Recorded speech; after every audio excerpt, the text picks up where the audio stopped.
가끔은 누구한테 조금 위로받고 동정이라도 받고 싶은 순간이 있는데요. 근데 상대가 공감은커녕 되게 좀 차갑게 말하는 경우가 있습니다. 막 그럴 때 야, 너 MBTI T냐? 막 이렇게. 그래서 요즘에 그 성향이 이제 T이신 분들이 또 반대로 또 상처받는 경우도 있다고 하는데요. 이른바 공감 능력이라고 하죠.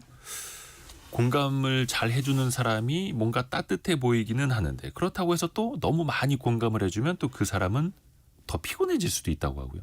과연 어디까지가 좋은 걸까요? 또 공감을 어떻게 해야 하는 걸까요? 심리학 개론 시간에 한번 같이 배워보시죠. 연세대 이헌주 연구교수와 함께합니다. 안녕하세요, 교수님. 네, 안녕하세요. 이게 공감 능력이 너무 없어도 문제고 너무 많아도 문제고 사실은 좀 그렇죠. 어디까지가 좋은 걸까요? 그렇죠. 사실 공감 능력이 너무 없으면 약간 인간미가 잘 안 느껴지잖아요. 네. 약간 이 사람하고 있으면 뭔가 숨 막히고 약간 로봇과 같은 느낌을 받기도 하고요. AI냐 막 이런 얘기 많이 하죠. 그렇죠. 그래서 사실 공감 능력이 너무 그러니까 너무 없는 것도 좀 좋은 건 아닌 것 같은데 네. 그렇다고 너무 과잉 공감을 하는 것은 어떤 점에서는 감정의 스펀지, 감정의 스펀지요. 그러니까 뭔가 이렇게 빨아들이는, 스펀지는 뭔가를 빨아들이면 네. 무게가 굉장히 좀 무거워지죠. 무거워지잖아요. 그러니까 공감 능력이 너무 과하다 보면은 스펀지처럼 남의 고통과 어떤 면에서 남의 삶을 굉장히 자신의 어떤 어깨에다가 무게로? 그렇죠, 메고 다니게 되는. 그리고 또 이게 이런 게 있어요, 기자님. 누군가한테 이렇게 친절하면 참 네. 좋을 것 같잖아요.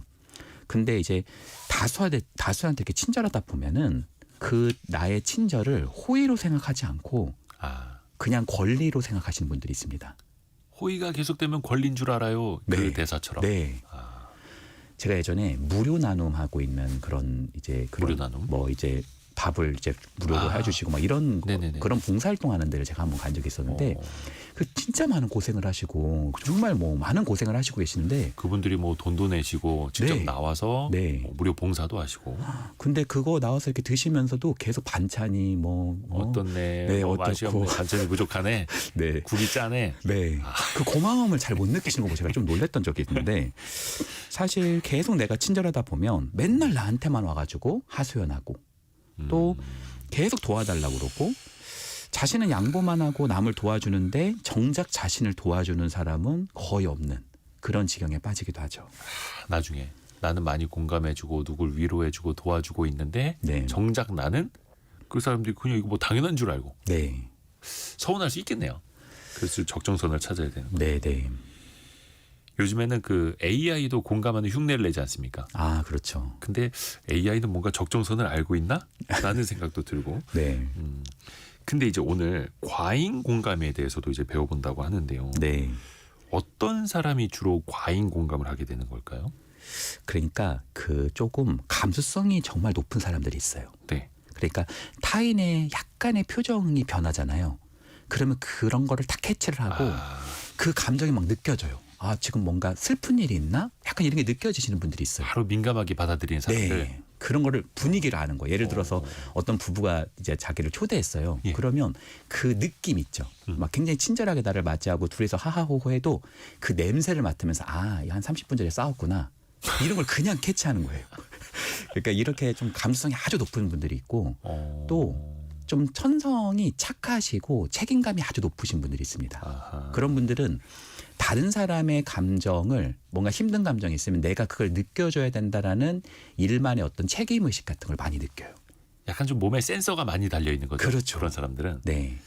그리고 세 번째는 조금 가슴 아픈 얘기인데 예. 어린 시절 때 정서적 돌봄을 많이 못 받은 사람 같은 경우는 커서 뭔가 자신의 돌봄을 못 받았던 그런 이슈를 다른 사람을 굉장히 돌봐주는 그런 행동 속에서 어떤 면에서는 만족을 찾으려고 하는. 어릴 적에 내가 정서적인 돌봄을 많이 못 받아서 네. 오히려 큰 다음에 네. 내가 다른 사람들을 더 많이 이해해주고 받아들여 주려고 하는 거예요?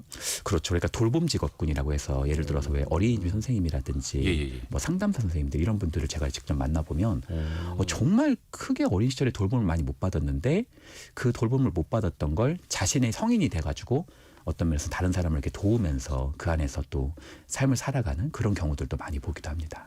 오, 신기하네요. 네. 어릴 적에 어떻게 보면 관심을 많이 받은 사람들이 관심을 더 많이 쏟을 것 같은데 네. 오히려 그 반대도 있는 거고요. 네. 3129님이 호의를 권리라 생각한다는 말씀을 리얼 공감합니다. 자식 교육할 때도 과잉 공감은 사절해야 됩니다. 네. 적정한 공감이 꼭 필요하더라고요. 이렇게 말씀을 해주셨고요. 네. 또 어떻게 보면 이제 필요에 의해서 공감을 또 많이 하게 될 수도 있을 것 같아요. 예를 들어서 뭐 인간관계 네. 이런 거 되게 중시하시는 분들 있지 않습니까? 그렇죠. 그러니까 사실 그 직업 중에서도 그런 직업군들 있잖아요. 뭐 영업일 네. 수도 있고 사람 만나야 하는 직업들. 그렇죠. 그리고 뭐 서비스 직종들은 뭐 이제 정도의 문제지 좀 다 그런 것 같아요. 제가 아는 어떤 상담사분이 정말 착하신 분이신데 네. 그 굉장히 공감도 잘해주시고 이렇게 성품이 좋으세요. 네네네. 근데 막 아침에 막 남편분하고 굉장히 싸우시는 거예요. 소리가 다 들려요. 그때 남편분이 거의 화가 나셔가지고 당신이 상담사야? 당신이 상담사야? 막 그러면서 화를 내시는 거예요. 아, 심리 상담사라면서 왜 나한텐 그렇게 말해? 네. 근데 이분이 얼마나 열받았는지 자기 일이 되면 그래요. 이 주변 사람들이 있다는 것도 이 사람이 잠깐 까먹고 뭐라 그러냐면 당신이 상담사야 상담사야 그 남편이 그러니까 그럼 네가 내담자냐? 네가 내담자냐 하면서 거의 싸우시더라고요. 당신이 돈 내고 나한테 그런 상담 받으러 왔어? 뭐. 네. 그러니까 사실 이게 어떤 면에서는 내가 막 공감을 많이 그런 해야 되는 직군이라면 그 직군을 좀 벗어나는 그런 토대 속에서는 너무 친절해야 된다라는 강박에서 좀 벗어나는 것이 정말 필요하다고 생각해요. 굳이 그렇게까지 친절할 필요는 없는데. 내가 직군이 상담사면 상담 안에서만 상담사면 되지. 아하. 내가 집안에서도 남편 상담사 되면 이거 얼마나 힘들겠어요. 약간 이거는 이현주 교수님도 좀 느끼시는 거 아닙니까? 네. 약간 이제 심리 상담 전문가분들은 저는 이제 네. 평소에 어떻게 말씀하시고 어떻게 대화할까. 네. 근데 뭐 심리학 교수님들도 그렇고 부부싸움들 하시더라고요. 아유 그럼요. 예, 똑같은 네. 사람. 네. 송후님이 보통 MC분들이 과잉 리액션이 많지요. 이렇게. 아. 약간 이건 좀 직업적인 거. 그렇죠. 그렇죠. 왜냐하면 그 MC들이나 옆에 이제 같이 앉아 있는 사람들이 리액션을 해줘야 네. 주변 사람들도 공감을 하고 네. 그게 청취자 시청자들한테도 이어지잖아요. 네. 그래서 우리가 보면 이제 편집할 때 보면 일부러 그 환호성 소리, 네. 그다음에 방청객 소리를 일부러 편집해서 넣는 것도 그런 효과라고도 하고. 그렇죠. 맞아요. 또 리액션은 또 적정하게는 필요합니다. 근데 또 오버해서는 안 되고. 네. 이게 적정선을 찾는 게 참 힘들어요. 맞아요. 이게 사실은 공감이라는 게 사람들이 이제 다른 사람과 동일시돼서 다른 사람의 감정이나 욕구나 이런 걸 느끼는 능력이라고만 알고 있는데 네네네. 사실 공감은 그것이 반이고요. 절반은 자신의 객관성, 자신의 주체성을 잃지 않아야 돼요. 그러니까 너무 다른 사람을 공감만 하다 보면 자칫 잘못했다가는 다른 사람에게 융합돼서 어떤 면에서는 자기를 잃게 되는. 그러니까 사람들이 이런 부분에 대해서 조금 이제 알고 계셔야 되는 게 공감도 엄청난 스트레스입니다.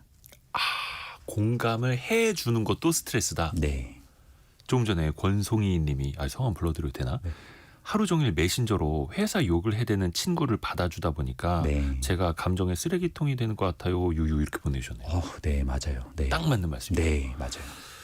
너무 많이 받아주는 것도 스트레스. 네. 근데 또 친구가 힘들어하니까 네. 모른 척할 수는 없고. 네. 이게 직업 현장에서도 나타나잖아요. 그렇죠.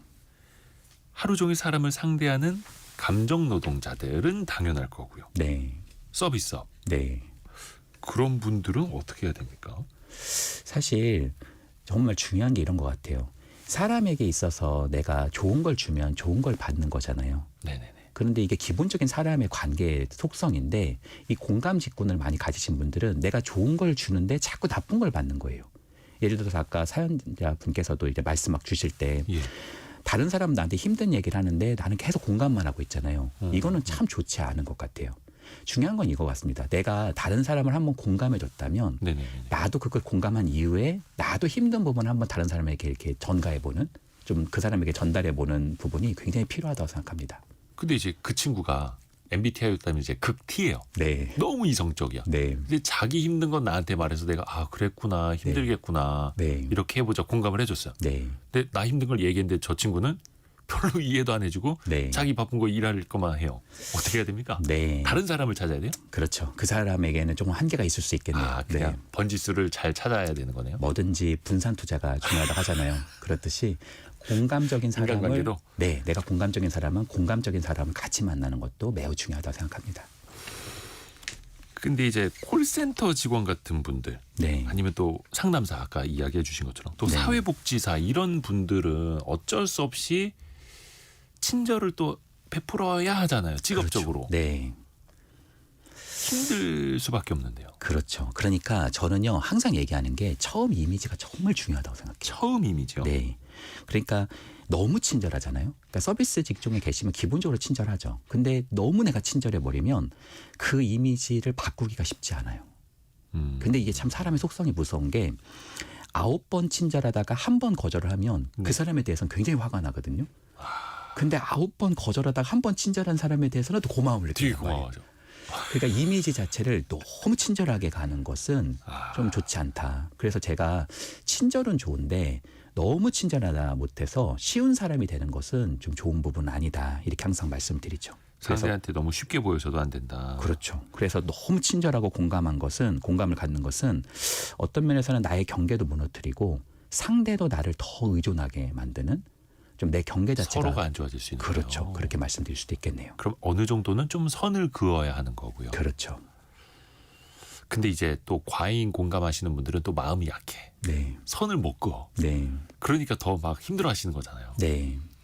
4174님, 90세가 넘으신 시어머니와 친정어머니를 모시는 저는 두 분 이야기를 공감하다 보면 죽음과 또 힘든 얘기로 제가 너무 우울하고 힘들어집니다. 네.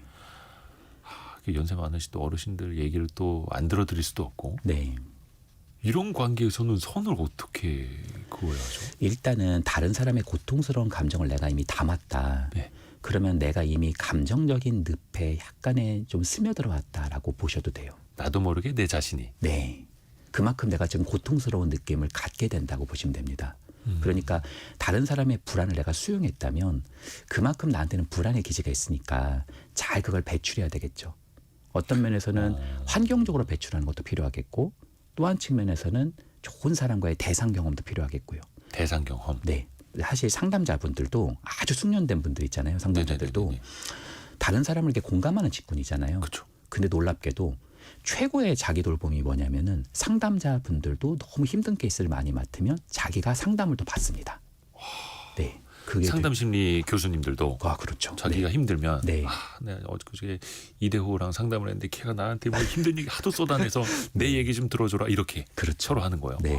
그거 도움이 되겠네요. 그러니까 내가 누군가를 계속 담고만 있다면 나 역시 누군가에게 담겨지는 경험이 꼭 있어야 된다라고 말씀드리고 싶네요. 근데 이제 그것도 상대를 봐가면서 그렇죠.